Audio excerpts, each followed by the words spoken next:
Hello guys, welcome back to Parcham. My name is Piyush and I am English mentor. आज से शुरू कर रहे हैं 100 मोस्ट इंपॉर्टेंट होमोफोन्स की सीरीज को, जिसमें हर क्लास में हम 20 मोस्ट इंपॉर्टेंट होमोफोन्स को डिस्कस करेंगे। होमोफोन्स का मतलब एक्चुअली क्या होता है, कौन से वर्ड्स इसमें आते हैं, कौन से प्रोमिनेंट वर्ड्स होते हैं, इन पे करके एक एक करके बात करते हैं। होमोफोन्स बेसिकली दो वर्ड से क्लब होके बने हैं, जिसमें फर्स्ट वर्ड है होमो एंड दूसरा वर्ड है फोन्स। होमो का मतलब होता है सेम एंड फोन का मतलब होता है साउंड। फोन का मतलब होता है साउंड, यानी कि होमोफोन्स ऐसे वर्ड्स को कहते हैं जिनका साउंड सेम होता है। मतलब अगर दो वर्ड्स को पढ़ने में साउंड एग्जैक्टली सेम आ रहा है तो उनको होमोफोन्स बोलेंगे। लेकिन थोड़ा सा अलर्ट हो जाइए, होमोफोन्स में दो वर्ड्स जो भी सिमिलर साउंड वाले होते हैं उनका मीनिंग हमेशा डिफरेंट होता है। जैसे मान लीजिए, अगर मैं आपको बहुत सिंपल दो वर्ड्स बोलूं, SEEC and the other is SEAC, ये दोनों को ही आप प्रोनाउंस करोगे सी की तरह, लेकिन फर्स्ट वाले का मतलब होगा देखना एंड दूसरे वाले का मतलब है समुद्र। तो ये दोनों साउंड सेम है जब भी मैं इनको प्रोनाउंस करूंगा, बट इनका मीनिंग क्या होता है अलग अलग। तो ऐसे ही मोस्ट इंपॉर्टेंट 100 होमोफोन्स जो आपके बहुत सारे एग्जाम्स में मल्टीपल टाइम्स रिपीट हो चुके हैं, इन पे हम बेसिकली बात करने वाले हैं अगले 5 सेशंस तक। सो कोई भी मिस मत करिएगा, बिकॉज यू नेवर नो कि कौन सा वाला एग्जाम टारगेट कर दे और आप एग्जाम में आंसर करने से चूक जाओ। सो कोई भी मिस मत करिएगा, इन सारे होमोफोन्स का जरूर नोट रखिएगा। राइट, सो शुरू करते हैं होमोफोन्स की क्लास को। But before we start, there is something very important to be shared, that is SSC का कंप्लीट इंग्लिश कोर्स लॉन्च हो चुका है बेटा। आपके बहुत सारे कमेंट्स आते रहते हैं कि गोल्डन रूल्स की सीरीज को हम कब कंटिन्यू करेंगे। एक्चुअली अभी बहुत सारी चीजें हैं पढ़ने के लिए। सो गोल्डन रूल्स में 20 तक हमने ऑलरेडी कर लिए थे, बट बाकी बहुत सारे इंपॉर्टेंट गोल्डन रूल्स हैं जिसके थ्रू आपको बेनिफिट्स तो पता चल ही गए होंगे। और बेनिफिट्स देखने के लिए आप वो गोल्डन रूल्स के लिए एसएससी इंग्लिश का कंप्लीट कोर्स परचेज कर सकते हो, जहां पे ऑलमोस्ट 50% तक के डिस्काउंट्स भी अवेलेबल है। मतलब आपको ज्यादा पैसा भी नहीं खर्चा करना है और सक्सेस की गारंटी भी कंफर्म है। तो इंग्लिश का एसएससी का कंप्लीट कोर्स आप बाय कर सकते हो। इसमें एसएससी लेवल के जितने भी कोर्स हैं या फिर जितने भी लेवल के एग्जाम्स हैं, उन सब में वो 50 गोल्डन रूल्स काम आने वाले हैं। सो आप सिर्फ एक एग्जाम के लिए नहीं, बहुत सारे एग्जाम्स को टारगेट कर सकते हो इन 50 गोल्डन रूल्स के थ्रू। निमोनिक्स के थ्रू मैंने आपको वोकैबुलरी पढ़ाई है, जिसमें बहुत फनी तरीके से मैंने आपको वर्ड्स को याद कराने की कोशिश की है। साथ ही साथ मैंने कोशिश किया है होमोफोन्स को भी पिक्चर्स के थ्रू समझाने का। साथ ही साथ बहुत सारे और भी क्वेश्चंस होते हैं, जैसे रीअरेंजमेंट्स, इनको लेवल वाइज अरेंज किया है। फिल इन द ब्लैंक्स को ग्रामर, बाकी फ्रेजल वर्ब्स और वोकैबुलरी बेस पे सेग्रीगेट करके बताया है मैंने। रीडिंग कॉम्प्रिहेंशन के बहुत अच्छे लेवल तक के क्वेश्चंस भी डिस्कस किए हैं। सो मेक श्योर कि अगर आप कंप्लीट पैकेज चाहते हो एसएससी का इंग्लिश पोर्शन का स्पेसिफिकली, तो आप इस कोर्स को बाय कर सकते हो, जहां पे स्पेसिफिकली आपको मिलने वाले हैं रिकॉर्डेड लेक्चर्स मल्टीपल टाइम्स। देखो, कोई बाउंडेशंस नहीं है, downloadable PDFs are available, live problem solving sessions आपको मिलेंगे। लास्ट में डिटेल पीवाईक्यू के डिस्कशंस जो एक्चुअली में बहुत इंपॉर्टेंट रोल प्ले करते हैं, और यहां पे भी हम उनको ही डिस्कस करने का मोस्टली ट्राई करते हैं। राइट, इस कोर्स के रिगार्डिंग या इस क्लास के रिगार्डिंग अगर कुछ भी क्वेरीज होती हैं, feel free to call a WhatsApp at Parcham classes का ऑफिशियल नंबर, दैट इज 9929507407। इस पे आप कॉल या व्हाट्सएप करके अपनी क्वेरीज बता सकते हो। अगर बाई चांस रिजॉल्व नहीं होती है, so you have the option to mail your queries at perchamclasses06@gmail.com. right, I hope this is clear. So please go and grab this deal before it is out. right, तो इसके through अपनी preparation को strategise करिए और make sure करिए कि इस बार exam जरूर क्लियर हो जाए। अगर आपका ये फर्स्ट अटेम्प्ट है, सो फर्स्ट अटेम्प्ट में आप एग्जाम क्लियर कर सकते हैं। इंग्लिश के लिए आप इसको प्रेफर डेफिनेटली कर सकते हो। राइट, चलिए शुरू करते हैं आज की क्लास को और देखते हैं कौन से होमोफोन्स हैं जिससे हमें शुरुआत करनी है बेसिकली।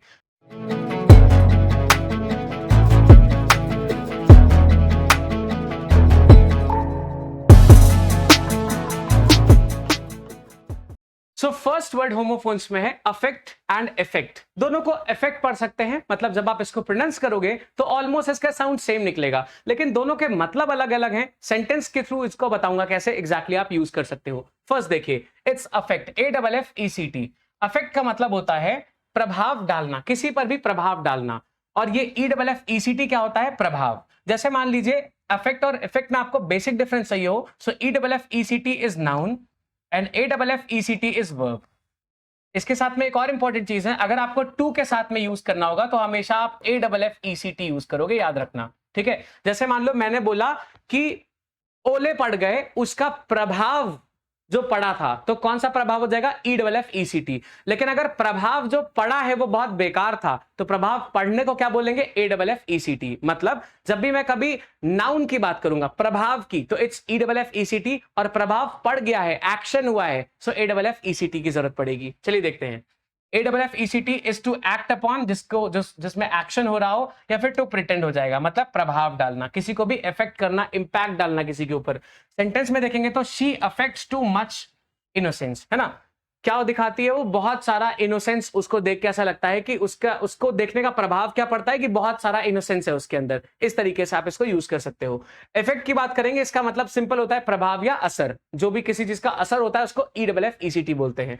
सेंटेंस देखेंगे, internet produces a bad effect on the young generation. ठीक है, अब जब मैंने बोला है अ बैड इफेक्ट, इसमें क्या हो जाएगा? अ और बैड कैसा काम करेंगे? एडजेक्टिव का काम करेंगे, और इफेक्ट क्या काम कर रहा है? नाउन का काम कर रहा है। तो क्या बोल रहा है? इंटरनेट एक्चुअली में बैड इफेक्ट प्रोड्यूस करता है यंग जनरेशन के ऊपर। मतलब जो यंग जनरेशन है वो उसको बेसिकली गलत तरीके से यूज करने लग गई है, तो बैड इंपैक्ट प्रोड्यूस करता है क्या चीज? इंटरनेट। तो इस हिसाब से आप इफेक्ट एंड इफेक्ट को यूज कर सकते हो अपने सेंटेंसेस में, या फिर जब भी कभी होमोफोन्स का क्वेश्चन आएगा, इस हिसाब से आप इनके मीनिंग्स को मार्क कर सकते हो। Let's look at the second question. It's adapt, and second is adapt, और थर्ड है अडॉप्ट। देखो, एक है अडेप्ट, इसका मतलब क्या होता है? किसी भी चीज के अनुकूल हो जाना। मैंने कहा मैंने अडेप्ट कर लिया है इस चीज को, या फिर अपने आप को, मान लेते हैं मैं किसी गर्म शहर से हूं, जैसे मान लेते हैं लखनऊ से हूं, तो वो शहर काफी गर्म रहता है। मान लीजिए मैं शिमला गया, या फिर मैं देहरादून गया जो थोड़ा सा ठंडा है। अब यहां आते ही मेरी तबीयत खराब होने लगेगी, तो क्या हो जाएगा? धीरे धीरे धीरे करके मेरा बॉडी क्या कर लेगा? अपने आप को अडेप्ट कर लेगा। ठीक है, मतलब अनुकूल बना लेगा, किसी चीज के हिसाब से ढाल लेगा। तो ये हो जाता है अडेप्ट का मतलब अकोमोडेट या फिर अनुकूल बनाना। इसका सेंटेंस देखेंगे, one should adept oneself to the new circumstances. जैसी चांसेस या परिस्थितियां आए, अपने हिसाब को उसी के अनुकूल हमें बना लेना चाहिए, ऐसे। फिर आता है अडेप्ट। अडेप्ट का मतलब होता है किसी भी चीज में स्किलफुल होना या निपुण होना, जिसको हिंदी में बोलते हैं एक्सपर्ट, निपुण, या फिर स्किलफुल भी आप कह सकते हो। जैसे he is an adept in folk dance, कोई फोक डांस बहुत अच्छा करता है, तो क्या हो जाएगा? उसमें निपुण हो जाएगा, या फिर स्किलफुल हो जाएगा, या फिर अडेप्ट हो जाएगा। ADEPT यूज करते हैं, राइट। थर्ड देखो, अडॉप्ट। अडॉप्ट का मतलब होता है किसी को भी अपना लेना। जैसे मान लो मैंने बोला कि पहले मुझे वो बिल्कुल नहीं पसंद था, फिर मैंने उस आदत को अडॉप्ट कर लिया। मान लो किसी को सुबह उठना बिल्कुल पसंद नहीं है, बट फिर भी उसने 5 बजे उठने की आदत को अडॉप्ट कर लिया। मतलब क्या हुआ? अपना लिया, और अब वो रोज 5 बजे ही उठता है। तो किसी भी चीज को अपना लेना, वो हैबिट हो सकती है, कोई फिजिकल चीज हो सकती है, उसको हम अडॉप्ट बोलते हैं, that is ADOPT, right. Sentence देखेंगे, one should not adopt unfair means to secure good marks. ठीक है, कुछ भी ऐसा अनफेयर मीन्स नहीं यूज करना चाहिए या अडॉप्ट नहीं करना चाहिए अच्छे मार्क्स लाने के लिए। मान लो आप पर्ची वर्ची लेके चले गए, अगर पकड़े गए तो करियर खराब हो जाता है इस वजह से। चलो, नंबर 3 सेज एक्सीड, ACCEDE। इसका मतलब होता है एग्री कर जाना, किसी भी बात को स्वीकार कर लेना या फिर अपनी सहमति दे देना। मतलब कहते हैं ना कि आई एक्सीड दिस, इसका मतलब है मैं इस चीज पे अपनी परमिशन या फिर अपना जो स्वीकृति है वो आपको दे रहा हूं, आपका मन है तो कर लो, मेरी साइड से इट्स यस, तो उसको हम एक्सीड बोलते हैं, ACCEDE। फिर दूसरा आता है EXCEED, मतलब किसी भी चीज को पार कर जाना। जैसे मैंने बोला कि ये लिमिट है, यहीं तक आपको साइकिल चलानी। छोटा बच्चा है, मैंने उसको बोला कि तुम्हें साइकिल सिर्फ यहीं तक चलानी है। कुछ दिन तक वो यहीं चलाता रहा, फिर उसने क्या किया? इस लिमिट को पार कर दिया। अब मैं क्या यूज करूंगा? एक्सीड यूज करूंगा। और ये करने की मैंने उसको परमिशन या फिर अग्रीमेंट नहीं दिया था, मतलब एक्सीड नहीं दिया था, एक्सीड करने का। समझ गए आप? कनेक्ट हो गया दोनों। चलो, तो EXCEED का मतलब क्या होता है? टू बी ग्रेटर, मतलब उससे आगे बढ़ जाना या फिर उससे ज्यादा हो जाना। और ACCED का मतलब क्या होता है? अग्री कर जाना, फिर किसी चीज को स्वीकार कर लेना या फिर मान जाना या अपनी परमिशन दे देना। देखो सेंटेंस में, he will not exceed to your request, वो तुम्हारी रिक्वेस्ट को नहीं मानेगा या नहीं स्वीकार करेगा। इस हिसाब से आप एक्सीड को यूज कर सकते हो। एक्सीड की बात करें, right an essay not exceeding 300 words. कह रहा है कि एक ऐसे लिखो जिसमें 300 वर्ड से ज्यादा नहीं होना चाहिए। मतलब लिमिट कितनी है? 300 की। जैसे यहां पे लिमिट कितनी थी यहां की, वैसे इसमें 300 की लिमिट है, ऐसे करके। Next number 4 says alter, ALTER। इसका मतलब होता है चेंज करना। जैसे अगर आपने 5 स्टार का एड देखा, उसमें कहता है पिताजी की पतलून 2 बिलान छोटी करा देना। सो छोटी कराना इज ऑल्टर। ऑल्टर का मतलब होता है चेंज इन शेप और size. So alter means it would be change. Hindi में बदलना बोलते हैं या चेंज करना बोलते हैं। ALTER is very different from ALTER। Alter का मतलब होता है प्लेस ऑफ ऑफरिंग या फिर प्लेस ऑफ सैक्रिफाइस। आपने अगर चर्च वगैरह में देखा हो तो यहाँ पे एक ऐसे टेबल रखी होती है जिसमें बेसिकली सैक्रिफाइसेस करते हैं, या फिर कोई भी ऐसा रिलीजियस प्लेस जहां पे सैक्रिफाइस किए जाते हैं या फिर ऑफरिंग की जाती है, देवी लोग को जो चढ़ाया जाता है, जो भी बलिदान या जो भी बलि दी जाती है उसके लिए, बेसिकली यज्ञ करने के लिए जो भी होता है, उस सबके प्लेस को हम क्या बोलते हैं? ALTAR. So it's a place of offering और can be a sacrifice. Sentence बनाएंगे, you can not alter my opinion about her. तुम उसके बारे में मेरा ओपिनियन बदल नहीं सकते. कौन सा वाला? ER वाला. लेकिन अगर मैं बात करूं, SC both sacrifice everything at the alter of freedom, है ना? तो फ्रीडम के ऑल्टर पे, मतलब फ्रीडम के उस पे क्या कर दिया था? सब कुछ, अपना पूरा लाइफ उन्होंने क्या कर दिया था? कुर्बान कर दिया था, सैक्रिफाइस कर दिया था. सो इस हिसाब से हम ALTAR एंड ALTER को यूज कर सकते हैं. Alright, let's move ahead. Number 5 says it's antique and second बोल रहा है ANTIQUE. दोनों को एंटीक पढ़ सकते हैं. देखो कभी कभी हल्का सा एंटीक जब आप बोलोगे तो साउंड में समझ आ जाएगा, but still it's read somewhere as antique. तो एंटिक का मतलब जो ANTIC होता है, इसका मतलब कुछ भी ऐसा ऑड सा हो, कुछ स्ट्रेंज सा हो. इसके लिए there is a word BIZARRE. Bizarre का मतलब होता है बहुत अजीब सा होना, कोई चीज जो कॉमन लोग को समझ ही नहीं आ रहा यार, बड़ा अजीब सा है, उसको बिजार भी बोलते हैं. सो एंटिक का मतलब होता है कुछ भी ऑड सा हो, कुछ स्ट्रेंज सा हो, कुछ अजीब सा हो. सो अपरिचित, मतलब जिससे आप कभी भी यूज टू नहीं हुए हैं, उसको क्या बोलते हैं? एंटिक. सेंटेंस देखिए, his behaviour on yesterday was antic, या फिर his behavior yesterday was antic. मतलब बहुत अजीब सा बिहेवियर था जो कभी नहीं देखा. फिर एंटीक की बात करेंगे, इसका मतलब है कोई चीज जो बहुत एंशिएंट है, जो बहुत प्राचीन या बहुत पुरानी है, बहुत पुराने टाइम से प्रिजर्व करके रखी है, उसको एंटीक बोलते हैं. सेंटेंस देखेंगे, I am fond of collecting antique items. कुछ लोग होते हैं ना जिनको बहुत पसंद होता है कि पुराने टाइम का मतलब जो वो फोन्स होते हैं उनको यूज करके रखे हैं ना, ग्रामोफोन वगैरह को प्रिजर्व करके रखते हैं वो लोग अपने घर में. तो उस टाइप के लोगों को क्या बोलते हैं? Antique collectors. मतलब जो एंटीक चीजों को कलेक्ट कर रहते हैं. सो उस जगह पे अगर मैं एंटीक कलेक्टर बोलता हूं बाय चांस, तो इट वुड बी ANTIQUE. ये वाला यूज नहीं कर सकते. याद रखिएगा दोनों में डिफरेंस है. एंटिक का मतलब होता है बहुत अजीब सा होना, and antique is something that is related to past. ठीक है, जो पुराना है कोई चीज बहुत. Number 6 says apposite and this is opposite. Almost sound same है अपोजिट एंड ऑपोजिट का. थोड़ा सा जब बहुत क्लियरली सुनोगे तो समझ आ जाएगा दोनों में डिफरेंस, बट स्टिल इनका साउंड बहुत हद तक सिमिलर ही है. तो देखो, अपोजिट का मतलब होता है कोई चीज अगर बहुत प्रॉपरली है या फिर कोई चीज बहुत योग्य है. जैसे मान लेते हैं इस ग्रीन स्क्रीन पे व्हाइट कलर से लिखना इज अपोजिट, मतलब योग्य है, मतलब प्रॉपर है, लिख सकते हैं. लेकिन अगर इसी ग्रीन स्क्रीन पे मान लीजिए मैं रेड कलर या फिर थोड़ा सा इसी से हल्का लाइट ग्रीन शेड से लिखना चाहूं, तो आपको क्लियरली नहीं दिखेगा, मतलब वो प्रॉपर नहीं दिखेगा. So apposite is something that is capable or that is proper. आप समझ पा रहे हो? It's APPOSITE. अगर हम सेंटेंस की बात करें, his arguments were not apposite to the subject. अब ये कह रहा है कि जैसा सब्जेक्ट था, मतलब जैसी बात करनी थी, उस हिसाब से उसका जो आर्ग्यूमेंट था वो अपोजिट नहीं था, मतलब अच्छा नहीं था. लोगों ने उसको फिर काउंटर कर दिया होगा. तो अपोजिट का मतलब क्या निकल जाएगा? केपेबल या फिर प्रॉपर या फिर एग्जैक्टली या सूटेबल की आप बात कर सकते हो. फिर आता है ऑपोजिट. इसका मतलब तो उल्टा ही हो जाता है, मतलब कॉन्ट्ररी या फिर जिसको विपरीत कहते हैं, है ना.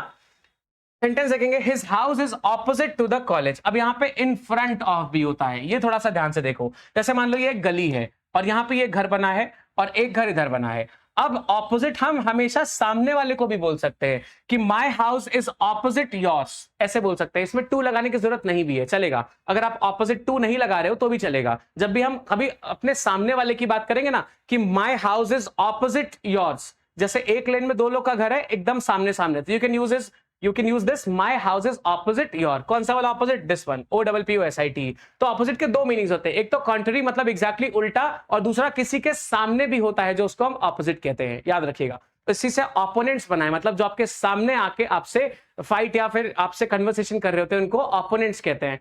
सो ऑलमोस्ट इसका डेरिवेशन उसी हिसाब से है. सो opposite would be something that is proper या फिर सूटेबल होता है, एंड ऑपोजिट वुड बी कोई ऐसी चीज जो उल्टी है या विपरीत है, या फिर ऐसे कह लीजिए किसी के सामने है, उसको भी ऑपोजिट बोलते हैं. चलो, 7th में भी आप ADVICE एंड ADVISE. ध्यान से देखो, जो भी वर्ड्स होते हैं मोस्टली, मतलब कुछ ऐसा वर्ड है जिसको देख के आपको पता ही चल जा रहा है कि CE में खत्म हो रहा है, लेकिन जैसे पुलिस है, वंस है, ये देख के पता चल जा रहा है, तो इतना कंफ्यूजन मत रखना. But in general I am talking, अगर कोई वर्ड है जो CE से खत्म हो रहा है और उसी का भाई है अगर जो SE से खत्म हो रहा है, तो CE वाला जो वर्ड होता है ये नाउन माना जाता है, एंड SE वाला क्या माना जाता है? ये वर्ब माना जाता है. इस चीज को याद रख लो. जैसे प्रैक्टिस में दो स्पेलिंग्स होती है, एक होता है CE, दूसरा होता है SE वाला. तो प्रैक्टिस में CE वाला नाउन होता है एंड SE वाला वर्ब होता है. तो अगर टू के बाद में लिखना होगा तो हमेशा SE वाला लिखेंगे, याद रखिएगा. एडवाइस का मतलब होता है सलाह देना, या एडवाइस का मतलब होता है सलाह। जैसे मैंने किसी को बोला कि तुम्हें अपने पेरेंट्स की रिस्पेक्ट करनी चाहिए, ये क्या है? एडवाइस है। अब मैंने एडवाइस किसी को बोला तो मैंने एडवाइस उसको दे दिया।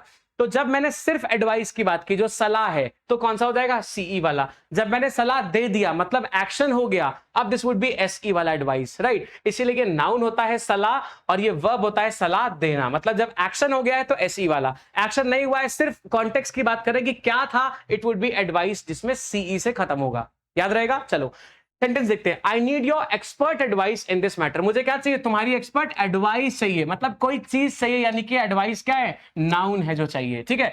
एसई वाले का एग्जांपल देखते हैं। Please advice me in this matter, please मुझे सलाह दो इस मैटर में कि मुझे आगे क्या करना चाहिए। सो कौन सा एडवाइस? एसई वाला एडवाइस, क्योंकि यहाँ पे सलाह देने या लेने की बात हो रही है, राइट, कि मुझे सलाह दो कि मुझे क्या करना चाहिए। तो जब भी एक्शन होगा, याद रखिए, जब भी एक्शन होगा एसई चाहिए। जब भी एकदम सीधी सीधी बात करेंगे कि यही है, मतलब एक्शन नहीं हो रहा है, तो सीई की बात करेंगे। ये सिर्फ इसी कॉन्टेक्स्ट में नहीं है, ये प्रैक्टिस के कॉन्टेक्स्ट में भी आप ऐसे ही करेंगे, ठीक है। सीई वाला नाउन का काम करता है जनरली, और एसई वाला क्या काम करता है? वर्ब का काम करता है, याद रखिएगा। चलिए आगे बढ़ते हैं।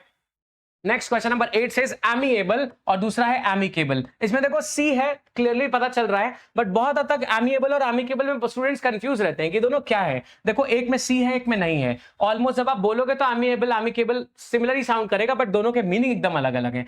एमिएबल का मतलब होता है लवेबल, या फिर कोई ऐसा जो प्यारी हो गया। जैसे मान लो कोई छोटा सा बच्चा है, वो बहुत शैतानी करता है लेकिन बहुत क्यूट है, तो वो कैसा है? एमिएबल है, मतलब प्यार करने योग्य है, वो समझाने योग्य है, या फिर मतलब अडोरेबल सा है, तो उसको एमिएबल बोलेंगे। लेकिन अगर एमिकेबल है, मतलब कोई आपसे बात बात पे आके दोस्ती कर लेता है, तो फ्रेंडली नेचर्ड होना, मतलब आपसे, जैसे मान लो बोलते हैं कि जब बेटा जब बड़ा हो जाता है तो पिताजी से थोड़ा सा फ्रेंडली हो जाता है, तो दोनों का रिलेशन कैसा हो जाता है? हो जाता है एमिकेबल, मतलब फ्रेंडली नेचर हो जाता है उसका। लेकिन एमिएबल कब यूज करोगे? जो चीज थोड़ा सा प्यार करने के योग्य होगी।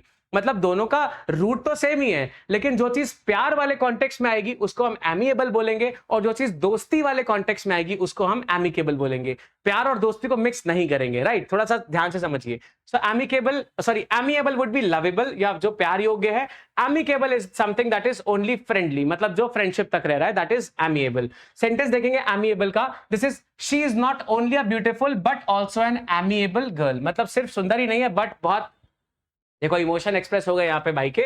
चलो ठीक है। So it she is not only a beautiful but also an amiable girl, right. So सिर्फ सुंदर ही नहीं है बल्कि प्यार करने योग्य भी है, मतलब मे बी दैट्स अडोरेबल, या फिर ऐसा कह लो कि जो भी हरकतें बहुत क्यूट हैं, छोटी सी बच्ची है यहाँ पे, हाँ बड़ी नहीं है, सो ऐसा ज्यादा दिमाग लगाने की जरूरत नहीं है।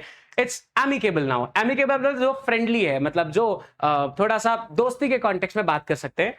Sentence would be finally they came to an amicable settlement. अब यहाँ पे कह रहा है कि मे बी उनके बीच में बहुत ज्यादा बैटल या लड़ाई जैसा कुछ चल रहा हो, लेकिन फिर क्या होता है? दोनों एक दोस्ती के कॉन्टेक्स्ट पे आके चीजों को भूल जाते हैं या फिर चीजों को सॉर्ट आउट कर लेते हैं। मतलब मान लो दोस्त है, उनके बीच में लड़ाई हो गई बहुत भयंकर, अब उन्होंने कहा कि यार सारी चीजें अलग अलग कर लेंगे, सब कुछ अलग अलग कर लेंगे, जैसे हीरो होंडा ने किया। मान लेते हैं उनके बीच में कुछ भी सॉर्ट हो गया और दोनों ने कहा कि चलो यार दोस्त है, दोनों दोस्तों की तरह काम करते हैं और दोनों वापस में जुड़ जाते हैं। ऑल्दो ऐसा हुआ नहीं है, बट अगर वो ऐसा करते तो क्या हो जाता? वो एक एमिकेबल डिसीजन हो जाता, या फिर एक एमिकेबल अग्रीमेंट या सेटलमेंट हो जाता, ठीक है। चलो नाइन्थ की बात करते हैं। इट्स AIL एंड ALE, बहुत सिमिलर साउंडिंग है, दोनों के मीनिंग बहुत इंपॉर्टेंट है। पहला है AIL, जिसका पूरा वर्ड एलमेंट भी होता है, AILMENT, एलमेंट भी होता है, जिसका मतलब होता है बीमार होना। एंड एल का मतलब भी बीमार होना होता है, सो एल इज बीमार होना। एंड ALEL का मतलब होता है ऐसा ड्रिंक जिसमें अल्कोहलिक कंटेंट है, मतलब थोड़ा सा नशे वाला कंटेंट जिसमें होता है, उसको ALEL बोलते हैं। सो AIL का मतलब क्या हो गया? बीमार होना। ALE का मतलब क्या हो गया? जिसमें थोड़ा सा अल्कोहलिक कंटेंट मिला हुआ है। चलो देखते हैं सेंटेंस में आएंगे। What else the industry is to be sorted out, क्या चीज इंडस्ट्री को खराब कर रही है, बीमार कर रही है, या फिर क्या चीज इंडस्ट्री को डिग्रेड कर रही है, उसको सॉर्ट आउट कर देना चाहिए। नाइन्थ की बात करें एल की, तो ये कह रहा है he has gone to the ale house, क्या कहां गया है? वो मदिरा घर गया है, मतलब आप ड्रिंक करेगा, राइट। सो एल का मतलब शराब होता है या फिर ऐसी ड्रिंक जिसमें थोड़ा सा अल्कोहलिक कंटेंट है, याद रखिएगा। नेक्स्ट पे आते हैं number 10 says AISLE in the other is ISLE। दोनों का मतलब, दोनों को पढ़ते कैसे हैं? दोनों को आयल पढ़ते हैं, किसी में भी स को साउंड को नहीं पढ़ते हैं। पहला है आयल और दूसरा भी है आयल, इसको आयल ही पढ़ेंगे दोनों को। पहले का मतलब है वॉक अवे। आपने देखा होगा कि जैसे ये प्लेन में सीट्स अरेंज्ड है, दोनों साइड सीट्स अरेंज है, तो बीच में रास्ता होता है, इसको क्या बोलते हैं? आयल बोलते हैं, AISLE। और ISLE का मतलब होता है जो आइलैंड होता है उसको शॉर्ट में आयल भी कहते हैं। देखो ISLAND, आइलैंड को शॉर्ट में आयल भी कहते हैं। दोनों चीज समझ आ गई? तो आयल इज अ वॉकअवे, जो बीच में रास्ता होता है। जनरली ये स्टार्ट कब हुआ था? जब दो फूल का बागीचा हो, उसके बीच में जो गैलरी होती है उसको आयल बोलते थे इनिशियली, लेकिन अभी ये वॉकअवे, रास्ता, किसी भी रास्ते को बोल सकते हैं। राइट, सेंटेंस बनाएंगे, I am not in hurry to walk down the aisle. मैं इतना जल्दी नहीं हूं कि मैं फटाफट इस आयल से निकल के चला जाऊं। तो यहाँ पे आयल को हम इस तरीके से यूज कर सकते हैं, मतलब रास्ते को यूज कर सकते हैं। ISLE, I have seen many isles but this is the best isle. अब आयल का मतलब बहुत सारे आइलैंड्स देखे हैं, लेकिन ये मुझे लगता है बेस्ट आइलैंड है। तो जब भी आइलैंड के कॉन्टेक्स्ट में बात करेंगे इट्स ISLE, जब भी कभी रास्ते के कॉन्टेक्स्ट में बात करेंगे it would be AISLE। I hope you will remember. चलो अगला 11 सेज ऑगर। ऑगर के लिए यहां पे दो वर्ड्स हैं, AUGER और दूसरा है AUGUR। बहुत ध्यान से समझो, it's AUGUR and AUGER। AUGER क्या होता है? एक ड्रिल करने का टूल होता है, मतलब औजार होता है AUGER। और AUGUR क्या होता है? AUGUR का मतलब होता है ऐसा आदमी जो किस्मत बताता है, फोरटेलिंग करता है कि आगे आपके साथ ये चीजें होने वाली है। जो साधु संत सीयर होते हैं, ऑरेकल होते हैं, ऑरेक्युलर होते हैं, मतलब जो बताते हैं कि आगे आपकी जिंदगी में क्या क्या होने वाला है, इनको हम ऑगर बोलते हैं। ठीक है, जो आपकी फोरटेलिंग करें या फिर भविष्य के बारे में बताते हैं। AUGER is a drilling tool. ठीक है, औजार होता है। सेंटेंस बनाते हैं, I need an auger to make a hole. अब किसी दीवार में अगर छेद करना है तो definitely you will be needing a auger, AUGER। लेकिन ऑगर AUGUR का सेंटेंस कैसे बनेगा? The recent communal riots do not augur well for the smooth running of government। अभी क्या कह रहे हैं कि जो recent communal riots हुए हैं अभी तक, वो क्या प्रिडिक्शन कर रहे हैं कि अब आगे जो गवर्नमेंट है उनके साथ में स्मूथ रनिंग नहीं होगी। Right, do not auger well for the smooth running of government, मतलब अब आगे जो गवर्नमेंट रूल करेगी वो स्मूथली नहीं कर पाएगी। ये चीज इससे प्रिडिक्ट हो रहा है। तो ऑगर का मतलब क्या हो जाता है?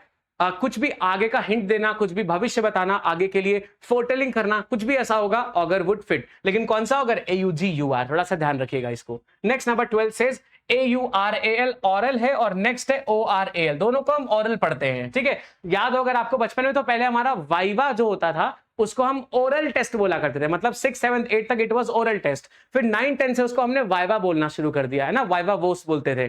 सो ओरल का मतलब क्या होता है? Anything that is related to speaking or mouth, इसको ओरल बोलते हैं। जैसे ओरल हाइजीन बोलते हैं ना, मतलब ब्रश करने से लेके या मुंह से लेके जो भी हाइजीन होती है इसको ओरल हाइजीन बोलते हैं। सो ओरल इज जो रिलेटेड टू माउथ होता है, एंड ऑरल का मतलब होता है रिलेटेड टू कान या ईयर या फिर हियरिंग, जो सुनने से संबंधित होता है, दैट इज ऑरल। तो सेंटेंस बनाएंगे, he became famous as an inventor of an astonishing visual and aural effects. ठीक है, तो देखने और सुनने के विजुअल इफेक्ट्स का क्या बन गया? फेमस इन्वेंटर बन गया। राइट, सो ऑरल का मतलब क्या होता है? सुनने से रिलेटेड टू हियरिंग हो जाता है। फिर ओरल की बात करेंगे, he presented his ideas in a nice way orally, मतलब ऐसे बोल के सिर्फ अपने आइडियाज को उसने अच्छे से प्रेजेंट कर दिया, इस हिसाब से आप इसको कह सकते हो। चलिए 13 पे आते हैं। It is auricle. ऑरिकल का मतलब क्या होता है? External part of the year. अब ऑरिकल का मतलब होता है बाहर, कान का जो ये जो पार्ट आपको दिखता है ये कान का बाहर का पार्ट है। अंदर कान और भी बहुत सारा स्ट्रक्चर होता है। सो ये जो बाहर का कान का पार्ट है इसको हम ऑरिकल बोलते हैं। और ऑरिकल बोलते हैं किसी भी सीयर या फिर जो बहुत माने जाने से श्रेष्ठ लोग होते हैं उनको सीयर्स बोलते हैं। सीयर बेसिकली साधु संतों को बोला जाता है, मेजरली आप ऐसे कह सकते हो। श्रेष्ठ से ज्यादा इसको साधु संत से आप समझ सकते हैं, इसको साधु संतों से समझ सकते हैं। तो जो कोई साधु संत होते हैं उनको हम सीयर बोल सकते हैं। राइट, जो फोरटेलिंग कर सकते हैं, फ्यूचर बता सकते हैं, एक्चुअली में वो जो साधु संत होते हैं उनको हम बोलते हैं सीयर, ऑरिकल।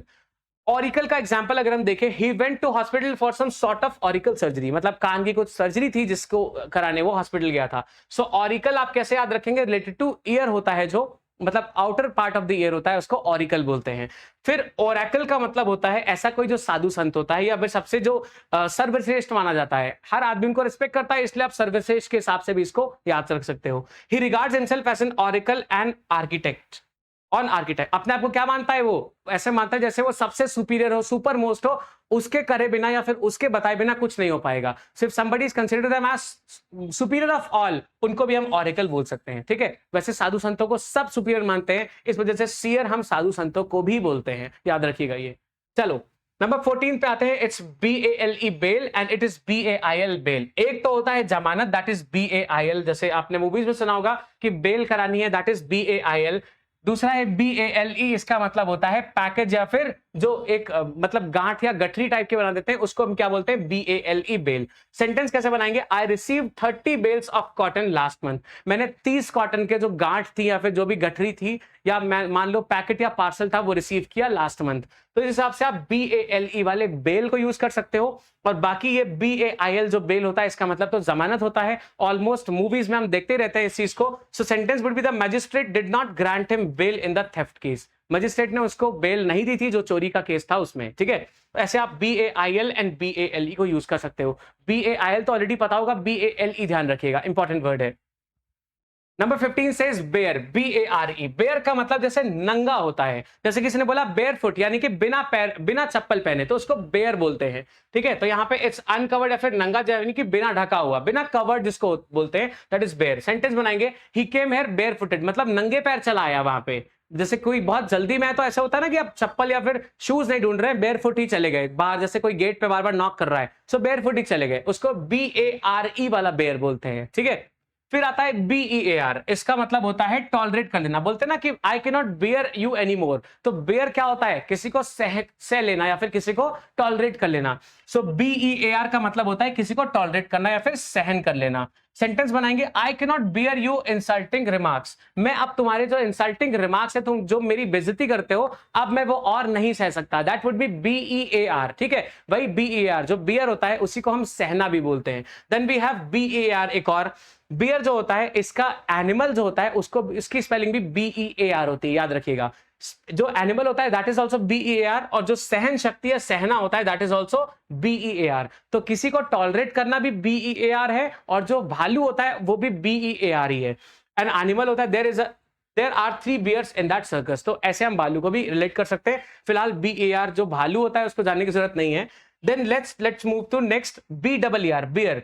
अब बियर जानते हो अल्कोहलिक ड्रिंक होती है जो उसको BER बोलते हैं। सो आपको ध्यान सिर्फ ये रखना है कि कब आप BAR यूज कर रहे हो, कब BEAR और कब BER, तीनों के मतलब बिल्कुल अलग अलग है, right. So beer is an alcoholic drink. Sentence में कह सकते हैं, I prefer to take beer, कोई भी प्रेफर करता है बियर लेना इंस्टेड ऑफ पता नहीं अल्कोहल या जो भी। So that's how you can use it in a sentence. चलिए नंबर 16 पे आते हैं।